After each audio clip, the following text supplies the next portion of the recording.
Welcome to another In Wheel Time podcast, a 30-minute mini version of the In Wheel Time car show that airs live every Saturday morning, 8 to 11 a.m. Central.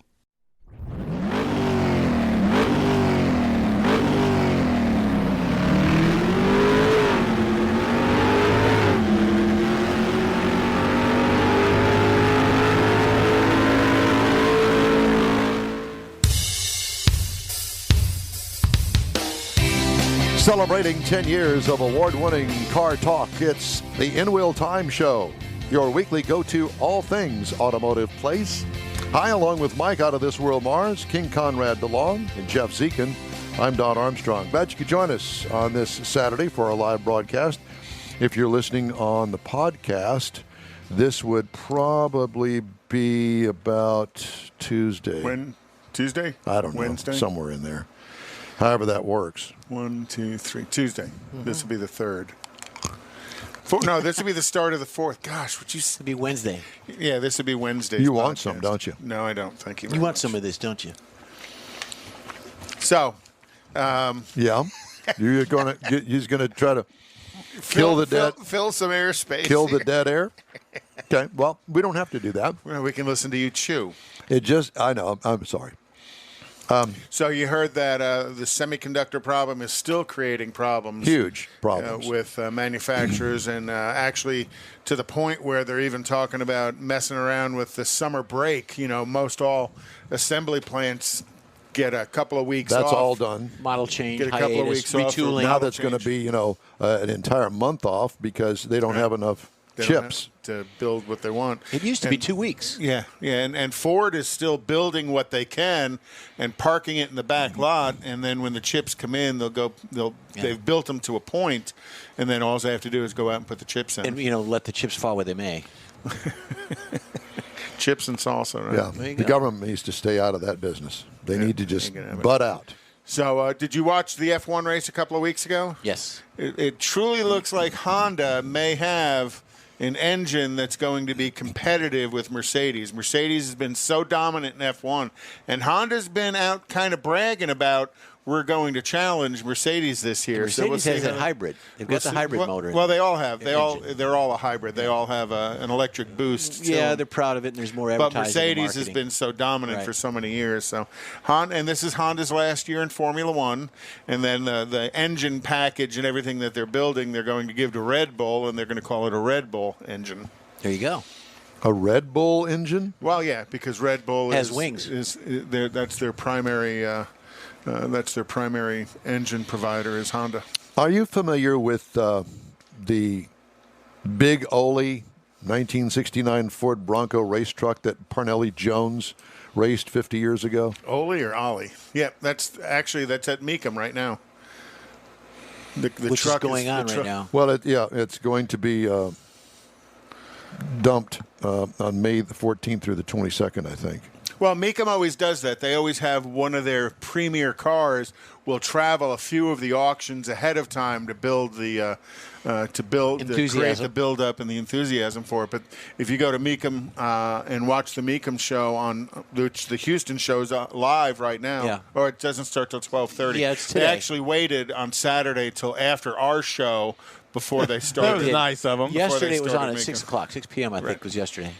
Anyway, this is a pretty cool truck. I mean, from many years ago, and actually 70, 71 raced. Dominant. Yeah. Very dominant truck. Yeah, huge. So they were cheating, I'm sure. Didn't Robbie Gordon do the off-road with that? Not with that truck. Not this one. But Robbie Gordon and the whole family is, they've had a pretty big off-road history. So at any rate. And I read that Jeff Gordon had COVID, or has COVID. Oh, does he really? I read that the other day. Missed that one. I did too. All right. You had COVID or you read that? There's a company called DERQ, DERQ, and they work on autonomous systems. They develop them, they integrate them, do all sorts of things. We're going to find out exactly what they do because right now we're going to talk to the Vice President of Sales, Jamie Sullivan. Jamie, good morning. How are you? Good morning, guys. How we doing? Very well, thank you, and thanks for joining us today. Jamie, I want to ask you to kind of put in a nutshell exactly what DERQ does. Sure. Our key focus is eliminating road fatalities, and we do that in a couple of ways. But essentially, we want to add seconds back into the scenario before a collision happens to give people more of an opportunity to make a decision. And we do that by predicting the intent of vulnerable road users to step off of the road. So a pedestrian, cyclist, disabled person, before they're going to step off the curb, we predict that. And we can share that information with vehicles or signage, wrapping flashing beacons, et cetera.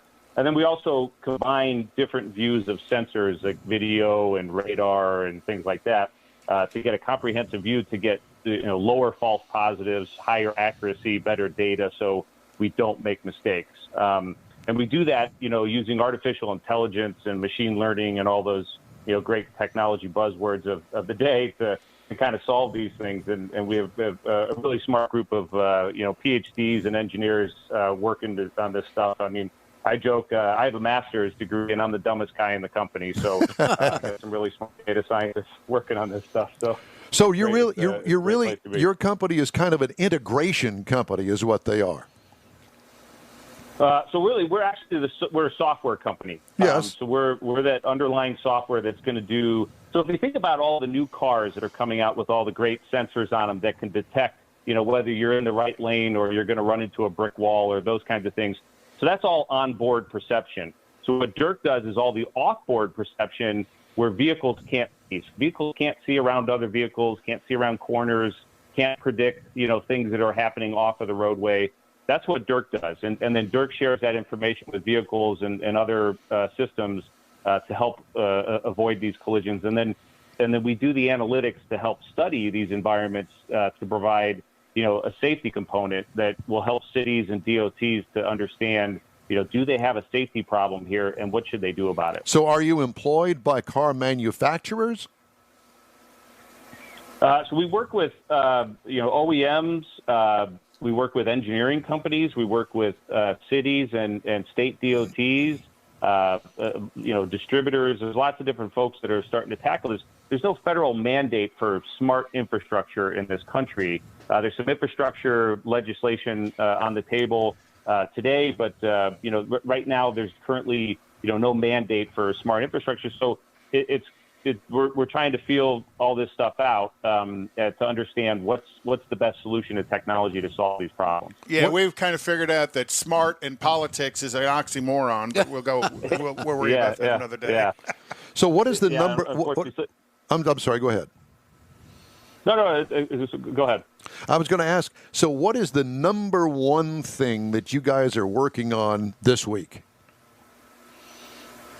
The main thing we're working on is today it's around analytics and intersection safety. So, most cities understand where their problem spots are. They know from crash data or public safety or, the transportation folks that work there, what are their intersections. But the problem is they don't necessarily know what specifically is the cause of the danger, and those are the things that because we can access just existing sensors and cameras at intersections and drop our analytics right on top of it and help determine what are the problems at that particular intersection. What should these do about fixing that? So that from a safety perspective, and I think there's a lot of focus that's coming out on pedestrian safety. Which is good. There's the thing called Vision Zero. If you guys aren't familiar with that, that's the kind of to get to zero deaths from crash fatalities and things like that. So there's good focus there, but there needs to be more. Most of it's just policy today. There's not really an emphasis on technology in that equation, and that's what we're trying to help solve. Do you work with a company called Beep? We've actually had some great conversations with Beep, and we were going to do probably a project with them had COVID not come along and done what it's done to everybody, right? And but so if you and I saw Joe's interview with you guys. So if you think about Beep, what we would do for Beep is so you've got onboard sensors on a Beep shuttle that that allow it to detect pedestrians and things, but they don't go very fast, right? Because when they have to detect a pedestrian at the last second, they have to stop very abruptly. And if you've ever been on one of those autonomous shuttles and it stopped abruptly, it can throw you around. So what we do would be the infrastructure to communicate with that shuttle to allow it to go faster and give it more of a heads up that something is about to happen, and then the vehicle can transition slow to a more adjusted stop, if you will, so that people aren't thrown around in the shuttles. That's the big challenge with autonomous shuttles, is that they can't go very fast because most of that detection and safety is on board. Yeah. Is reactive. Yeah, they're very reactive. Reactive versus what you're doing. Your program is about making it more predictive than reactive. Reactive means I see it. Predictive means typically this is what's going to happen based on the view of the world. So you may see the person walking across the side street before they get out in the vision of the autonomous vehicle from the building, from other sensors that you have, and say, hey, here's somebody headed west on 1st Street, and they're going to hit that crosswalk, slow down, and be prepared for it, as opposed to they step out from the side of the building and they see it, all of a sudden we slam on the brakes. Exactly, right? So it's not reactive. There's also some prediction in there. But it allows for a safer environment, and everybody wins. And are you using existing hardware that's out there on the roads and in the industry, and making your creating your data from the existing hardware, or are you guys actually deploying hardware to help with the data acquisition? Yeah, so we're doing both. So if cities and DOTs and OEM projects and pilots have existing sensors and that out there, we could take that data and process it through our platform. If there's not existing infrastructure and things there, we can prescribe hardware vendors that do a very good job of collecting that data and getting it to our platform. So we're modular and able to do both, and that's kind of what the DOTs and the cities like about us, because we're kind of hardware agnostic. We don't necessarily have to work with one particular vendor or another. Some of the hardware vendors are getting into this analytics space and trying to do it, and they'll only do it on their infrastructure. So it's kind of like your Verizon phone only works on Verizon, your AT&T phone only works on AT&T, et cetera.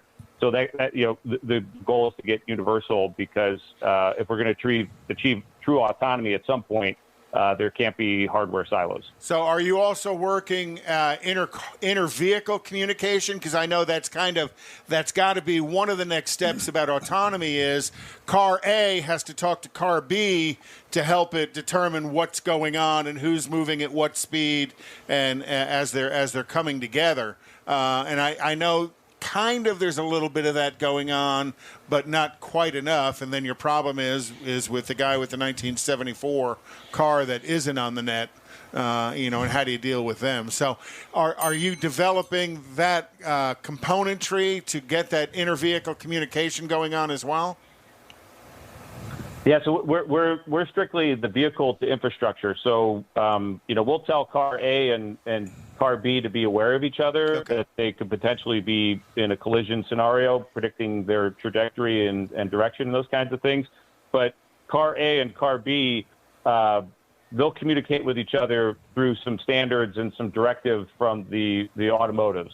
So that's where Ford and GM and those guys have to determine how those cars and those vehicles are going to communicate with each other. Right. And there'll be onboard systems that there already are onboard systems today that can do that. OnStar. They just have to start interoperating with each other, I guess. So are you guys testing that interoperation? Because I know GM's OnStar has got a pretty fair GPS system in it, and a lot of data available.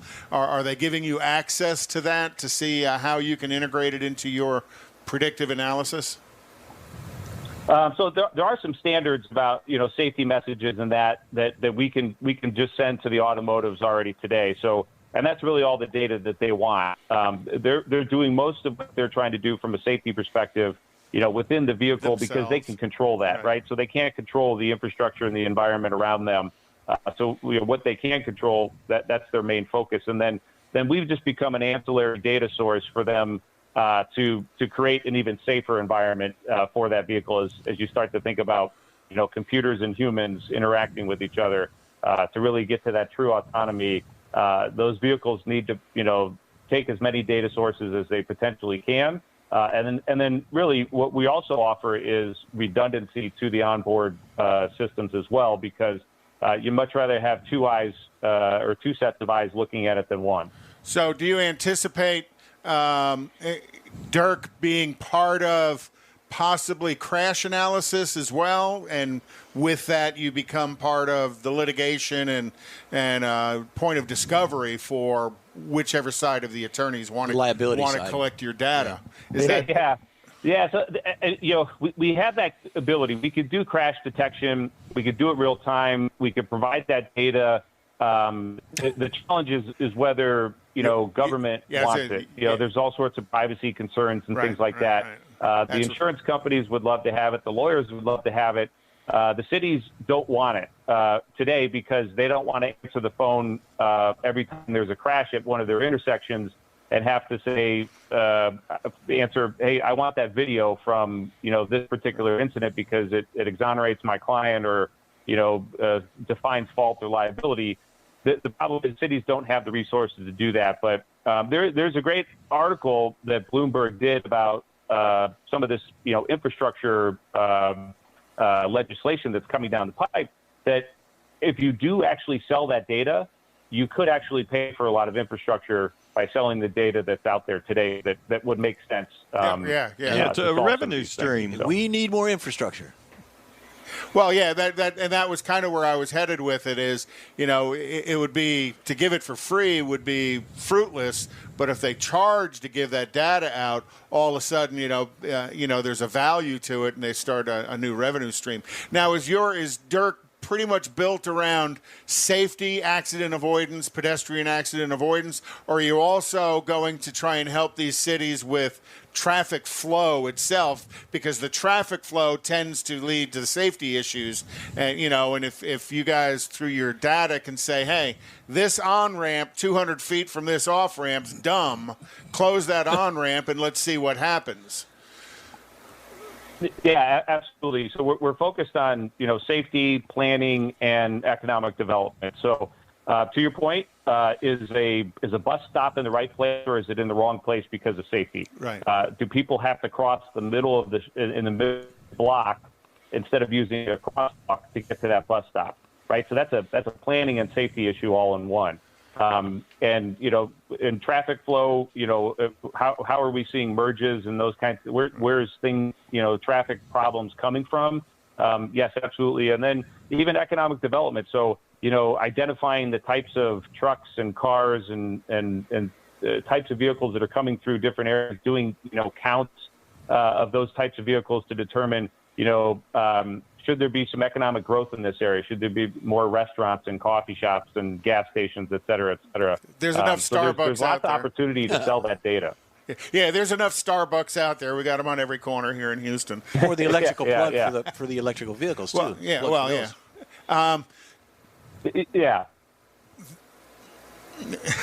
Right ahead.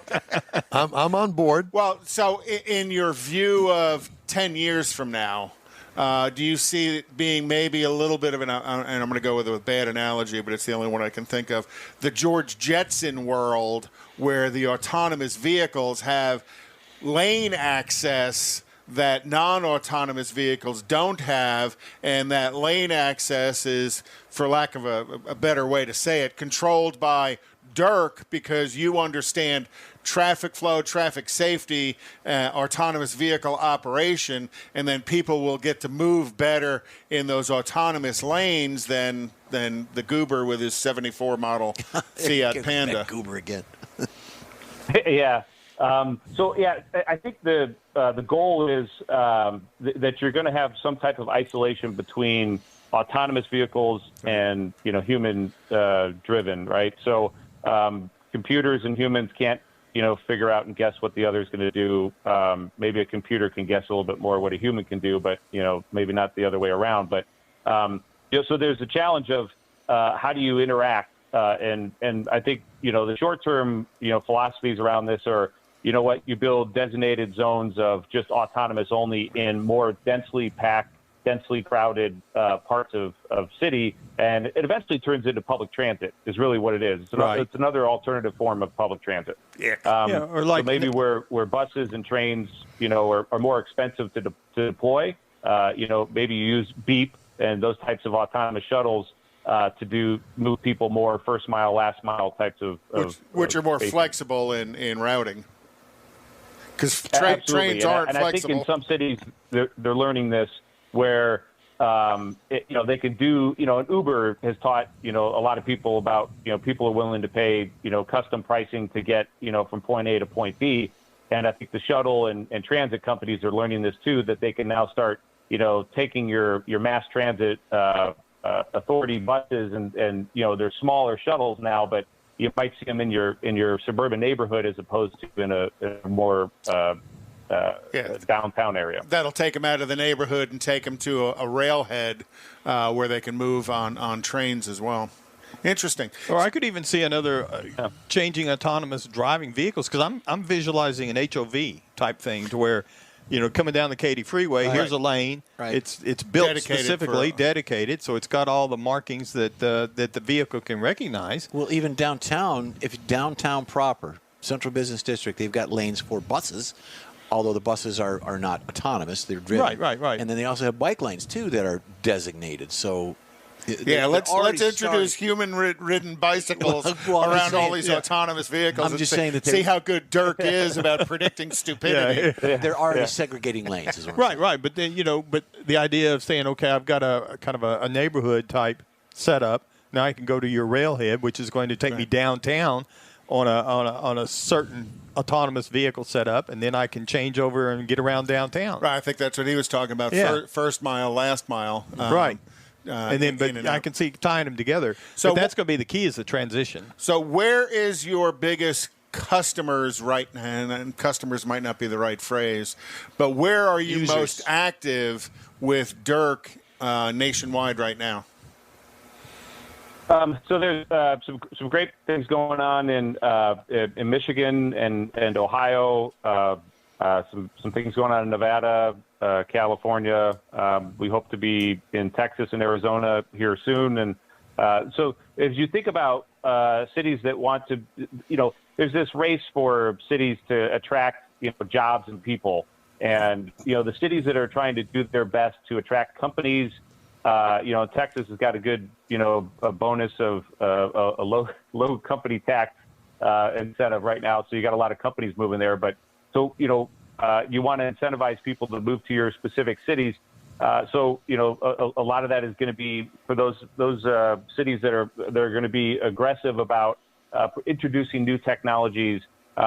Because this next generation of folks who are coming up and coming out of schools and things like that now, they want technology to really run their lives. I don't want to date myself, but, you know, I'm, you know, 50, you know, now. So, I don't necessarily want technology running my life. I like the hybrid approach, but, you know, more folks, you know, that are growing up with, you know, who now this. Yep, I think we might lose him. Yeah, it sounds like we might have dropped him. Jamie, if you can hear us, we've lost you. We're going to say goodbye to you, but we thank you so much. Jamie Sullivan, Vice President of Business Development North America for DERQ. That's DERQ USA Incorporated. Great insight into AI. Mm-hmm. And I've posted a link to their website on our Facebook page. Very nice. All right. Hey, just a reminder, we'd love to hear from you. Just shoot us an email. The address is info@inwheeltime.com. I have one of the stories that I've really been wanting to get in. Okay. U.S. auto industry has roared back from the pandemic, notching its strongest March sales in more than 20 years. But the widening microchip shortage now threatens to pinch supplies of many highly profitable and popular vehicles at a time when consumer demand is surging. First quarter retail sales climbed 26%, according to J.D. Power. That's huge, my friends. That's big. But with no certain end to the microchip issue on the horizon, automakers could soon exhaust solutions for mitigating the shortage. Inventories have fallen by 20,000 vehicles since mid-March and plunged to the lowest point since mid-January, according to Cox Automotive. Stockpiles industry-wide are 21% lower than a year ago. GM's inventory is just half the size it was a year earlier. Gains by Japanese and European automakers significantly outpaced those by the Detroit 3 in the first quarter. Most of the transplant companies either doubled or nearly doubled their March 2020 volume last month. Ford Motor Company's 26% jump was by far the smallest March gain among the 7 companies that report monthly results. Stellantis, which is the FCA, Chrysler, Ford, Dodge, Jeep, all that, achieved a 5.1% first quarter gain, with its Ram pickup jumping ahead of the Chevy Silverado again by more than 24,000 vehicles. Wow. That is significant. And driven by inventory, that may continue. Yeah. Because Chevy's having problems in production, and it doesn't sound like Ram is having the same issues with production. It's going to turn into, and I've predicted this for months, it's going to turn really ugly this summer, especially as we approach the summer driving season, and there are still a lot of people that I'm not going to get on an airplane packed full of people just yet. And then we're going to have a family road trip. And model changeover, you know. And the other thing that happens as inventory goes down, days supply goes down, factory incentives goes down. Yes, you know, all of because that. it's all the incentives is purely driven by days supply. So if they've got 120 days supply, they really bump up the incentives to lower the days supply. But if they're down to 40, 50 days supply, I'm not real sure they want incentives or need at to. that point. Well, it's more want because, you know, what if they stripped all the inventory out? That's painful because they have no replacement inventory coming in. Good example of that is when the rental cars, when COVID hit, they sold off all the inventory. And there's none. They can't get them. Let me tell you something. Have you seen how much they're getting for rent cars? I saw it on TV. Holy Toledo, $500 a week. Yeah. Oh, Angie was going into Phoenix a couple of weeks ago. It was like $250 a day. Are you serious? There is a way around that. They were saying if you take Uber. Find out what it is for a daily, and then there might be a clause in your contract if it's for a week for $500 for the week. If you return it early, you get credited back. Because a lot of these are pay up front. So there are clauses where you can do that. If you only need it for 3 days, rent it for a week and then exchange it. Well, I think that the rule should be going forward, if you're in the market for a car, new or used, you need to really hoof it over to a dealer, get online, whatever it is that you want to do to purchase a new car. But quickly. I would do it quickly in the next few weeks. Pre-owns are getting that's what I'm saying. Inventory. And pre-owned cars, price is going up on those as well. Absolutely. Quick break now. You're on the In Wheel Time Car Show. Stay with us. The Tailpipes and Tacos monthly cruise-in has become so popular you'll be able to attend at more locations. Enjoy fabulous Houston car culture at any of the 4 participating Lupi Tortilla Tex-Mex restaurants. Tailpipes and Tacos will be held in Tomball at Highway 249 near 2978, Bay Area Boulevard near the Gulf Freeway in Webster, the Grand Parkway just south of I-10 and Katy, and the Kirby location off the Southwest Freeway. Tailpipes and Tacos is the place to enjoy made-to-order breakfast tacos, fresh coffee, and awesome cars. Mark your calendar for Saturday, April 17th for the next Tailpipes and Tacos at one of the 4 participating Lupi Tortilla Mexican restaurants, 8 to 11 a.m. Tailpipes and Tacos is free and everyone is invited. See collector cars, hot rods, customs, originals, and resto mods. Cars from all over Southeast Texas cruise in and show off in this friends and family event. Start your Saturday off right at Houston's hottest cruise in. Tailpipes and Tacos, April 17th, 8 to 11 a.m. Participating Lupis are located in Tomball, Katy, West University, and Clear Lake. April 17th. In real time, we'll be broadcasting from the West University location on the Southwest Freeway, weather permitting. Is your business or company looking to stand out in a crowded advertising market? Looking to reach the real auto enthusiast? Well, you found it. You're listening or watching In Wheel Time, and so are your fellow enthusiasts. The In Wheel Time Car Show now reaches 500,000, and we can put together a marketing plan that will engage them in your product, business, or service. To get the tires rolling, just shoot us an email to our marketing director, Jeff Zekin. His address is jeff@inwheeltime.com. If you're in charge of your company's small, medium, or large business anywhere in the U.S., let the On Hold Company help you retain customers and promote your business on your telephone system. Promote special sales or company info when placed on hold. The On Hold Company provides custom on-hold messages with professional male or female voices, licensed background music with no long-term contract, no monthly recurring bill, and updates your messages as needed. Call the On Hold Company at 713-223-HOLD or go to onhold.net. That's it for this podcast episode of the In Wheel Time Car Show. I'm Don Armstrong, inviting you to join us for our live show every Saturday morning, 8 to 11 a.m. Central on Facebook, YouTube, Twitch, and our InWheelTime.com website. Podcasts are available on Apple Podcasts, Spotify, Stitcher, iHeart Podcast, Podcast Addict, TuneIn, Pandora, and Amazon Music. Keep listening, and we'll see you soon.